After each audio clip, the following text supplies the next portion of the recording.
गुरुर्ब्रह्मा गुरुर्विष्णू गुरुर्देवो महेश्वरः गुरु साक्षात परब्रह्म तस्मै श्री गुरवे नमः. रसिक श्रोत्यांच्या चरणी सादर नमस्कार. आजची आपली 29वी कथा. निवृत्ती म्हणाला, बाबा, वाघाची डरकाळी ऐकण्यापूर्वीच मला काही पळे झुडपाआडून 2 लालबुंद मणी चमकताना दिसले. त्या मण्यांकडे मी पाहत होतो. माझे डोळे तेथे स्थिर झाले. ते मणी लकाकले व हलले व त्यामागे मला वाघाचे डोके दिसले. तो वाघ थोडा पुढे आला आणि त्याने डरकाळी फोडली. पण बाबा, का कोण जाणे, माझी भीती नाहीशी झालेली होती. शांत सरोवराप्रमाणे माझे मन शांत व निर्विकारी झालेले होते. वाघाने झेप घेतली व तो माझ्यासमोर उभा राहिला. तरी त्याची माझी नजरानजर चुकली नव्हती. तो माझ्या डोळ्यात व मी त्याच्या डोळ्यात पाहत होतो. तुम्ही म्हणालात त्याप्रमाणे तुम्ही केलेला आरडाओरडा व हाका मला काहीच ऐकू आले नाहीत. मला एक कळून चुकले की माझ्यावरील ताबा आता गेला होता. वाघाने पाठ फिरवली व तो झुडपातून चालू लागला. माझी पावले त्याच्या मागे पडू लागली. थोडीशी चढून गेल्यावर आम्ही एका दाट विणून तयार झालेल्या वेलीच्या एका रुंद पडद्यापाशी येऊन पोहोचलो. वाघ थांबला. अचानकपणे तो वेलीचा पडदा दूर झाला. आतल्या बाजूला गुहा दिसत होती, पण तेथे चांगलाच प्रकाश पडलेला होता की तेवढा बाहेरही नव्हता. माझी पावले आत पडली आणि माझ्या लक्षात आले की वाघ छलांग मारून निघून गेला आहे व वेलीचा पडदा पुन्हा पूर्ववत झालेला आहे. मी समोर खालच्या बाजूला पाहिले तर तेथे एक पिवळा जर्द नाग दिसला. त्याचेही डोळे वाघाप्रमाणे लालबुंद होते. शिवाय त्याच्या डोक्यावर एक मोठा मणी होता. त्याचाच प्रकाश गुहेत पसरलेला होता. तो नाग मंद गतीने पुढे आला. माझ्या पुढे त्याने मस्तक टेकवले व तो वळून पुढे जाऊ लागला. आम्ही किती पुढे गेलो हे मला सांगता येणार नाही, पण थोड्याच वेळात मला सूर्यप्रकाश दिसू लागला. याचा अर्थ गुहेचे तोंड आलेले होते. गुहेच्या तोंडाशी येताच नागराज थांबला. त्याने मान वर करून पाहिले. नागाने जिकडे पाहिले तिकडे माझी नजर गेली आणि माझे डोळे वर दिसणाऱ्या एका व्यक्तीशी स्थिर झाले. इकडे नाग निघून गेलेला होता. ती व्यक्ती अधांतरी आसन घालून बसली होती. त्यांच्या मस्तकावर पांढऱ्या जटा बांधलेल्या होत्या. त्याला रुद्राक्षांच्या माळा बांधल्या होत्या. सर्वांगावर भस्माची त्रिपुंडे होती. छातीच्याही खाली लोंबणारी पांढरी स्वच्छ दाढी होती.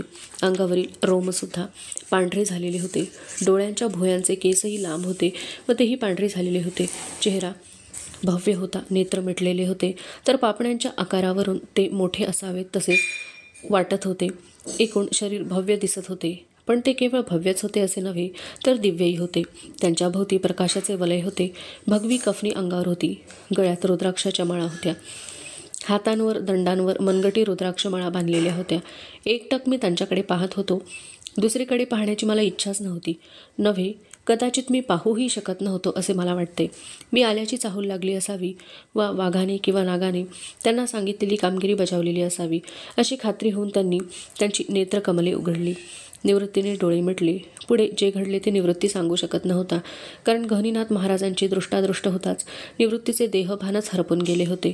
पण त्या ठिकाणी साक्षीभूत असलेला काळ निवृत्तीच्या मुखातून बोलू लागला आणि मग आमच्यामध्ये अशा प्रकारे संवाद झाला. निवृत्ती म्हणाला, सद्गुरू, हा निवृत्ती आपणाला अभिवादन करीत आहे. त्याचा आपण स्वीकार करावा. हा निवृत्ती आपणास योग्य प्रकारे जाणत नाही, त्याबद्दल आपण क्षमा करावी. गहनीनाथ म्हणाले, बेटा, गेली 200 वर्ष हा गहनीनाथ तुझी वाट पाहत येथे बसला आहे. असे म्हणून गहनीनाथांनी त्यांचे आसन भूमीवर उतरवले. गहनीनाथ म्हणाले, तुझे नाव निवृत्ती आहे काय? निवृत्ती म्हणाला, होय महाराज. गहनीनाथ म्हणाले, तू केवळ नावाचा निवृत्ती आहेस काय? निवृत्ती म्हणाला, नाही, मी मूळचाच निवृत्ती आहे. गहनीनाथ म्हणाले, तू प्रवृत्तीतून निवृत्तीकडे आलेला निवृत्ती आहेस काय? निवृत्ती म्हणाल्या, नाही, मी मूळचाच निवृत्ती आहे. गहनीनाथ म्हणाले, इंद्रियांच्या विषयभोगातून निवृत्त झालेला निवृत्ती आहेस का मनाच्या द्वारे वासनात्मक संकल्पातून निवृत्त झालेला तू निवृत्ती आहेस का बुद्धीच्या द्वारे त्रिपुटात्मक द्वंद्वाच्या निर्णयातून निवृत्त झालेला तू निवृत्ती आहेस का अहंकाराने उत्पन्न झालेल्या देहभावातून निवृत्त झालेला म्हणून तुला निवृत्ती म्हणतात? निवृत्ती म्हणाला, सद्गुरू, हा निवृत्ती मूळचाच सर्वार्थाने निवृत्त आहे, म्हणून माझे संबोधन निवृत्ती आहे. गहनीनाथांनी विचारलेल्या प्रश्नांना निवृत्तींनी अशा प्रकारे उत्तरे दिली असली तरी त्याचे भान त्याला नव्हते. अर्थात गहनीनाथ हे सर्व जाणून होते. त्यांनी निवृत्तीला स्वतःच्या आसनावर बसवले. आसन कसे घालावे याचीही माहिती दिली. निवृत्ती आसन घालून बसला. गहनीनाथांनी अल्लख निरंजन म्हणून जोरात पुकारा केला आणि गहनीनाथांनी निवृत्तीच्या मस्तकी हात ठेवला. प्रचंड चक्रीवादळ उठावे, ते सैरावैरा जंगलातून फिरावे. त्याच्या जोराने पालापाचोळा तर सैरभैर होतोच, पण वृक्षवेलीसुद्धा उन्मळून पडाव्यात, झाडे झुडपे कोलमडून पडावीत आणि मग थोड्या वेळाने सर्व शांत झाल्यावर धुसर वातावरण निवळून स्वच्छ सुरेख प्रकाशाचे साम्राज्य पसरावे. तसे गहनीनाथांच्या स्पर्शाने, निवृत्तीच्या ठिकाणी केलेल्या शक्तिपाताने त्याच्या अंतस्थ शरीररचनेची अवस्था झाली. आदिनाथ शंकरापासून चालत आलेली ही गुरुपरंपरा, शिष्य परंपरा, आदिनाथ, मत्स्येंद्रनाथ, गोरक्षनाथ, गहनीनाथ व आता निवृत्तीपर्यंत आली होती. निवृत्ती तर आदिनाथ शंकराचेच अवतार आहेत हे गहनीनाथांना माहीत होते. त्यामुळे निवृत्तीला तर केवळ संस्कार करणे एवढेच निमित्त होते. मानवी देहात आल्यामुळे गुरुशिष्य हा व्यवहार पाळण्यासाठीच केवळ ही योजना झालेली होती आणि म्हणून गहनीनाथांनी शक्तिपाताने निवृत्तीच्या ठिकाणी होणारा कुंडलिनीचा प्रवास नियंत्रित करण्यास सुरुवात केली. सुवर्णासारखी पिवळी धमक व विद्युल्लतेप्रमाणे चमकदार अशी ती कुंडलिनी पूर्व मार्गाचा प्रवास करू लागली. झोपेतून उठलेले मूल जसे आळोखे पिळोखे देते व भूक लागली म्हणून हाताला लागेल ती वस्तू तोंडात घालते, त्याप्रमाणे ही कुंडलिनी आळोखे पिळोखे देत संचार करू लागली. तेव्हा तिच्या तेजाने शरीरातील पृथ्वी व आपतत्वाची आटणी होऊ लागली. शरीरातील सप्तधातू, हाडातील मज्जा, कोठ्यातील कफ, पित्तरस या सर्वांची आटणी झाली. शरीरातील चरबीयुक्त मांसाचा सुद्धा खास कुंडलिनी घेऊ लागली. कुंडलिनी जागृत हेच निवृत्तीच्या शरीरातील वादळ होते. ग्रीष्माच्या उष्णतेने तापलेली लाकडे जशी वादळी वाऱ्याने वणव्याला आमंत्रण देतात व अरण्यातील पालापाचोळा व झाडे झुडपे जळून खाक करतात आणि नंतर सुसाट्याच्या वाऱ्याने जसा सर्व कचरा घाण उडून जाऊन रान साफ होते, तसे या कुंडलिनीच्या तेजाने पृथ्वी, आप या भूतांची आटणी होऊन तेज तत्वाला प्रज्वलित केले व त्याने सर्व अशुद्धतेचा घास करून ते तेजही कुंडलिनीने गिळून नाहीसे केले. आतापर्यंत कुंडलिनीचा प्रवास हा हृदयातील स्वाधिष्ठान चक्रापर्यंत पूर्ण होऊन तो कंठातील विशुद्ध चक्राकडे चालू झाला होता. इडा, पिंगळा या दोन्ही नाड्यांच्या मुळाशी कुंडलिनी येऊन पोहोचली होती. या प्रवासात त्वचेचे पदर करपून गेले होते, रोमबीजे जळून गेली होती, नखातील सत्व निपटून काढल्यासारखे झालेले होते, शरीरातील चैतन्य हरपल्यासारखे झाले. तोच कुंडलिनीच्या अमृताचा गरळ नाडीच्या मुखात पडताच एका वेगळ्या चैतन्याचा, तेजाचा संचार सर्व शरीरभर झाला. सूर्य तेजाने तप्त झालेल्यांना चंद्राची शीतलाई जशी सुखद होते, तसे ते अमृत शरीरभर पसरल्याने शीतलाई पसरू लागली होती. जेथील तेज हरपले होते तेथील ते अवयव नव्या तेजाने चैतन्यपूर्ण झाले होते. नखे, त्वचा यांना एक आगळेच तेज व सौंदर्य प्राप्त झाले होते. कुंडलिनी आता कंठावाशी येऊन ठेपली होती. गहनीनाथांनी पूर्व मार्गावरील प्रवासाची अनुभूती निवृत्तीला दिल्यावर पश्चिम मार्गाचेही ज्ञान त्याला देणे आवश्यक वाटले होते, कारण पश्चिम मार्ग हाच खरा नाथपंथाचा मार्ग आहे. शिवाय निवृत्ती रूपानेच राहणे आवश्यक होते. तेव्हा निवृत्तीच्या कुंडलिनीला आता पश्चिम मार्गाकडे वळवण्यासाठी गहनीनाथांनी डोळे मिटून घेतले व कुंडलिनीचे नियंत्रण केले. विशुद्ध चक्राचे भेदन करून आज्ञाचक्राकडे जाणाऱ्या कुंडलिनीला गहनीनाथांनी श्रीहर म्हणजेच ओठावर, श्रीहर चक्रावर आणून ठेवली. कुंडलिनीच्या या झेप घेण्याने निवृत्तीचे शरीर गदगदून गेले, पण गहनीनाथांनी मस्तकी हात ठेवला असल्याने निवृत्तीची समाधी भंग पावली नाही. विशुद्ध चक्र ते श्रीहर हा पूर्वेकडून पश्चिमेकडे सरकणारा मार्ग फार अवघड होता. तो यशस्वीरित्या जेव्हा पूर्ण झाला तेव्हा गहनीनाथांनी निवृत्तीच्या मस्तकावरील हात काढून घेतला. आता कुंडलिनी पश्चिम मार्गाने प्रवासाला निघाली, पण याआधीच म्हणजे विशुद्ध चक्रातून श्रीहर चक्राकडे येतानाच कुंडलिनीने वायुतत्वाचाही घास घेतलेला होता. तरीही वायुतत्वाची पूर्ण आटणी झालेली नव्हती. काही प्रमाणात तो शिल्लक होता. अजून आकाशतत्व शिल्लक राहिलेले होते. गहनीनाथांनी कुंडलिनीला पुढे सरकण्याचा आदेश दिला. ती गोल्हाट चक्रावर आली, म्हणजेच कानाजवळील, आणि तेथून तिने पुढे सरकून त्रिकूट चक्राचेही भेदन केले व कुंडलिनी आता औटपीठ चक्रावर येऊन थांबली. अत्यंत अरुंद रस्ता, गुहेप्रमाणे सूक्ष्म बीळ असलेल्या चक्रातून कुंडलिनी सर्वसाधारणपणे पुढे सरकणे अति अवघड असते, पण गहनीनाथांसारख्या योगिक बळ जिला पुढे ढकलते आहे, तिला त्या मार्गातून जाणेही विशेष कष्टाचे गेले नाही. आणि कुंडलिनी ही जी पवन रूपाने होती ती महदाकाशातील सहस्त्र दलचक्रामध्ये विरून जाण्यापूर्वी, सहस्त्र सूर्याप्रमाणे तेजस्वी तेजरूप कुंडलिनी विरून जाण्यापूर्वी गहनीनाथांनी तिचे तेथेच नियंत्रण करून तिला तेथेच धरून ठेवली. निवृत्तीचे एक कार्य झाले होते. गहनीनाथांनी हाताने थोपटून निवृत्तीला जागे केले. निवृत्ती जागा झाला. त्याला स्वतःच्या शरीरात आमूलाग्र बदल झाल्याचे जाणवू लागले. तरी निवृत्ती पूर्ण शांत होता. त्याने गहनीनाथांकडे पाहिले. नमस्कार करण्यासाठी निवृत्ती उठण्याचा प्रयत्न करू लागला, पण गहनीनाथांनी त्याचा हेतू ओळखून त्याला न हलण्याविषयी सूचना दिली. नंतर गहनीनाथांनी निवृत्तीला आतापर्यंत काय प्रकार झाला त्याचे वर्णन करून सांगितले. तसे निवृत्तीला शरीरात काय घडले ते पूर्णतया समजले. नंतर गहनीनाथांनी निवृत्तीला परमेश्वर, शिव, जीव यांचे स्वरूप समजावून सांगितले व ते शेवटी म्हणाले, निवृत्ती, जे ब्रह्म या चराचरात भरून राहिलेले आहे तेच तुझ्या अंतःकरणात असलेले आत्मरूप आहे, तेच शिव आहे, तेच देहाभिमानाने जीवरूप आहे. म्हणून तू हे लक्षात घे की ते ब्रह्म तू आहेस, तत्त्वम असी. आणि गहनीनाथांनी तत्त्वमसी या महावाक्याचा उच्चार निवृत्तीच्या कानात केला व मस्तकी हात ठेवला आणि निवृत्तीला समाधी लागली.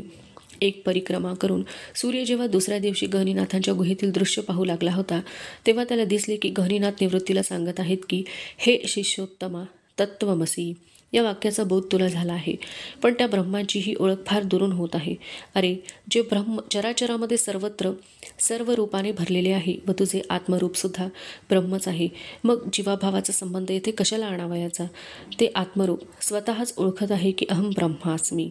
म्हणून निवृत्ती, तू आता या अहम ब्रह्मास्मी महावाक्याची हृदयामध्ये अनुभूती घे, म्हणजे तुला खरा अर्थ कळेल. असे म्हणून गहनीनाथांनी निवृत्तीच्या कानात अहम ब्रह्मास्मी या वाक्याचा उच्चार केला व त्याच्या मस्तकी हात ठेवला. निवृत्तीला समाधी लागली. सूर्य एक प्रदक्षिणा करून आला. त्याने गहनीनाथांच्या गुहेत टोकावले तेव्हा त्याला दिसले की निवृत्तीने एका अनामिक आनंदाने डोळे उघडले. गहनीनाथांनी निवृत्तीला पुढचा उपदेश केला. निवृत्ती बाळा, हे आत्मरूप मी ब्रह्म आहे, अहम ब्रह्मास्मी असे म्हणत आहे, पण मी अहंकाराचे बीज आहे. तेव्हा अहंकाराचा लय ही तर मुख्य गुरुकिल्ली आहे. तेव्हा निवृत्ती, आजचा मंत्र आहे अयमात्मा ब्रह्म, हा आत्माच ब्रह्म आहे. या जपाने तुझ्या अहंकाराचा लय होईल. कर्तृत्वाचे कर्तेपण तुझ्याकडे येणार नाही. स्वार्थ, अभिलाषा वगैरे विकार पूर्ण नष्ट होतील. परोपकारी जीवनाचा प्रवाह येथूनच सुरू होतो. तेव्हा आज तू अयमात्मा ब्रह्म या महावाक्याचा जप कर. असे म्हणून गहनीनाथांनी निवृत्तीच्या कानात अयमात्मा ब्रह्म या महावाक्याचा उपदेश केला आणि निवृत्तीला समाधी लागली. प्रदक्षिणा करून आलेल्या सूर्याने जेव्हा गहनीनाथांच्या गुहेत आपले किरण निवृत्तीच्या मुखकमलावर टाकले तेव्हा निवृत्तीला समाधीतून जाग आली. गहनीनाथांनी निवृत्तीचे निरीक्षण केले. प्रवास योग्य प्रकारे होत होता, अर्थात त्यात काही शंका नव्हतीच, कारण गुरु शिष्य हे दोघेही तुल्यबळच होते. गहनीनाथ म्हणाले, निवृत्ती, आतापर्यंत आत्मा व ब्रह्म या द्वैताचा सांभाळ करून तुला अनुभूती आलेली आहे, पण ज्ञान, ज्ञाता, ज्ञेय या त्रिपुटीमध्ये जेव्हा ज्ञाता व ज्ञेय हे एकरूपच असतात तेव्हा त्या ठिकाणी ज्ञानाचा व्यवहार होऊ शकत नाही. ज्ञाता ही एक वस्तू आहे, ज्ञेय ही दुसरी वस्तू आहे. जेव्हा ज्ञाता हा ज्ञेय वस्तूशी ज्ञानाचा विषय म्हणून जाणू इच्छितो तेव्हा मध्ये जे ज्ञेय ज्ञाता यांना जोडणारे असते ते ज्ञान असते. पण आत्मरूप हा ज्ञाता व ब्रह्म हे ज्ञेय असे समजले असता जेव्हा आत्मरूप हेच ब्रह्मरूप आहे असे ठरते तेव्हा ज्ञाता व ज्ञेय एकरूपच होतात. त्यामुळे ज्ञाता व ज्ञेय यांना जोडणारे ज्ञान हे उत्पन्नच होत नाही. ज्ञाता व ज्ञेय यांचा लय होतो व ज्ञान मात्र शिल्लक राहते. साखरेची गोडी साखरच चाकून पाहिल तर काय होईल? साखरेची गोडी साखरेला कळणारच नाही, कारण साखर ही गोडरूपच आहे. त्याप्रमाणे ज्ञाता आत्मरूप व ज्ञेय ब्रह्म हे जेव्हा जाणू जाते तेव्हा तेथे आत्मा व ब्रह्म एकरूप होऊन केवळ जाणतेपण शिल्लक राहते. म्हणून ब्रह्म हे प्रज्ञानम आहे. गहनीनाथांनी निवृत्तीच्या कानात प्रज्ञानम ब्रह्म या शेवटच्या महावाक्याचा उपदेश केला आणि मस्तकी हात ठेवला. क्षणातच निवृत्तीला समाधी लागली. सूर्याच्या सभोवती जसे प्रकाशाचे वलय असते तसे एक सूक्ष्म प्रकारचे वलय निवृत्तीच्या मस्तकापाशी साकार होऊ लागले होते. क्षणाक्षणाने त्याचे तेज वाढत होते. शांत शीतल असा प्रकाश गहनीनाथांच्या गुहेत पसरत चालला होता. प्रकाश शांत शीतल असला तरी तो तसा खूपच प्रभावी होता. सूर्याने प्रदक्षिणा पूर्ण करून मोठ्या उत्सुकतेने गहनीनाथांच्या गुहेमध्ये प्रवेश करण्याचा प्रयत्न केला, पण त्याला दिसले की एक अजबच होते. तेजाची मूर्ती आसनावर बसलेली होती. त्याच्याच तेजाने गुहा भरून गेली होती. त्यापुढे सूर्याच्या किरणांना उजळून टाकण्यास काहीच राहिले नव्हते. लज्जेने मान खाली घालून किरणांनी गुहेतून काढता पाय घेतला. मध्यान्ह झाली. निवृत्तीची समाधी उतरली. गहनीनाथांनी निवृत्तीकडे पाहिले. आता बोलायला शब्द नव्हते. सांगण्यासारखे काही शिल्लक उरले नव्हते. निवृत्ती जर असाच राहिला तर पुढील कार्य कसे होणार? म्हणून गहनीनाथांनी निवृत्तीच्या मस्तकी हात ठेवून देहभावाच्या जागृतीत त्याला आणले. समोर बसलेल्या गहनीनाथांना त्याने उठून साष्टांग प्रणिपात केला व म्हणाला, सद्गुरू महाराज, अपूर्व अशा आत्मानंदाची अनुभूती आपण मला प्राप्त करून दिलीत. असे असता या देहाची, जगाची जाणीव आपण मला पुन्हा प्राप्त करून देत आहात. यात माझी काही चुकले का? गहिनीनाथ महाराज म्हणाले, नाही बेटा निवृत्ती, तुझे काहीच चुकले नाही. तर ज्या कार्यासाठी तुझा जन्म आहे त्या कार्याच्या पूर्तीसाठी तुला या देहभावाच्या जाणीवेची जरुरी आहे. असे असले तरी तू अखंडपणे आत्मानंदाच्या अनुभूतीतच वावरत असशील. तू निवृत्ती आहेस तेव्हा या जगातील अवतार कार्यासाठी तुला जे काही करावयाचे आहे ते मी तुला आता सांगतो. भगवान, आपण श्री शिवाचे अवतार आहात. नाथ संप्रदायाचे आपण आदिनाथ आहात. या योग मार्गाचे आचरण सर्वसामान्य जनांना अत्यंत कठीण आहे. तेव्हा या नाथ संप्रदायाचा मार्ग लोप पावण्याची भीती आहे.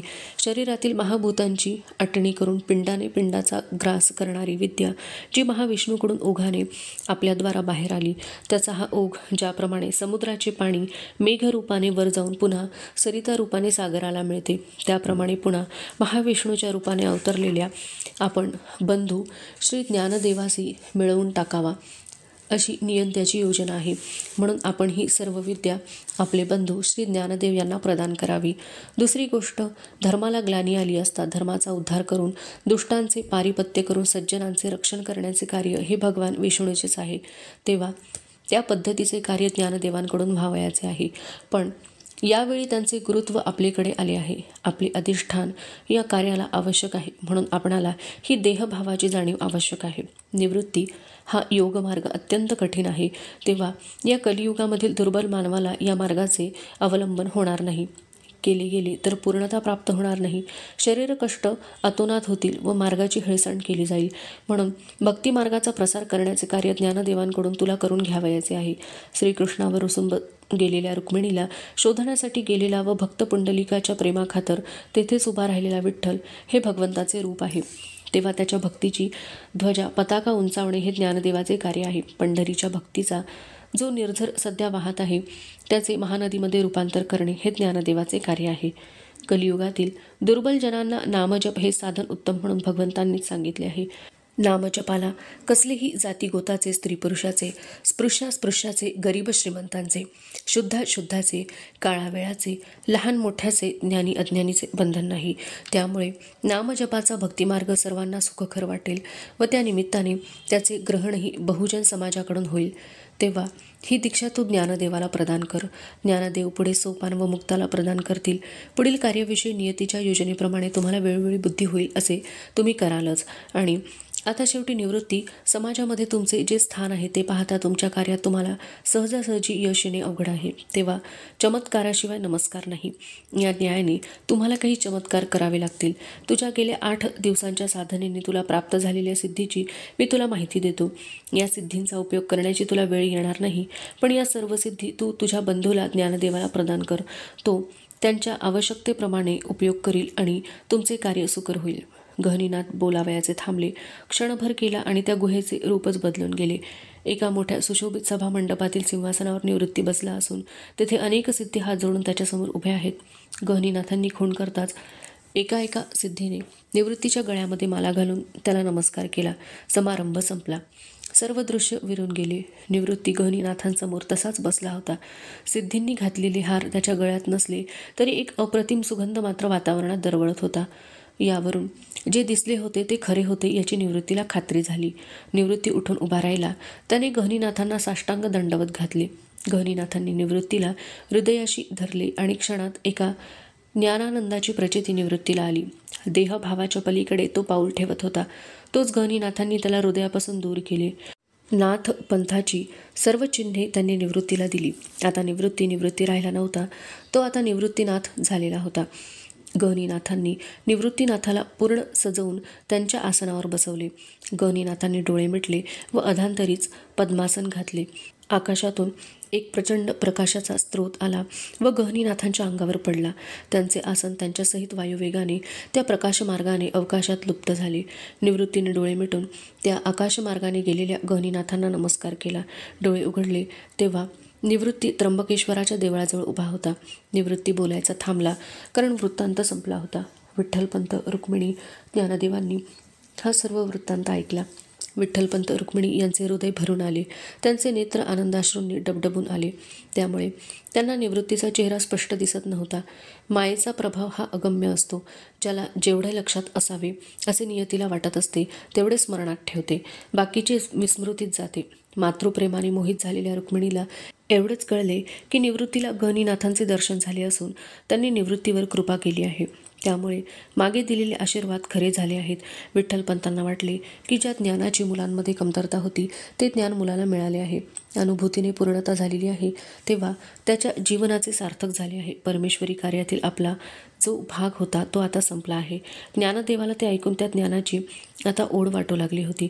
रुक्मिणीने निवृत्तीला जवळ घेतले व त्याच्या मस्तकाचे अवग्रहण केले. डोळ्यातून 2 मोती ओघळून निवृत्तीच्या मस्तकावर पडले. धन्यवाद.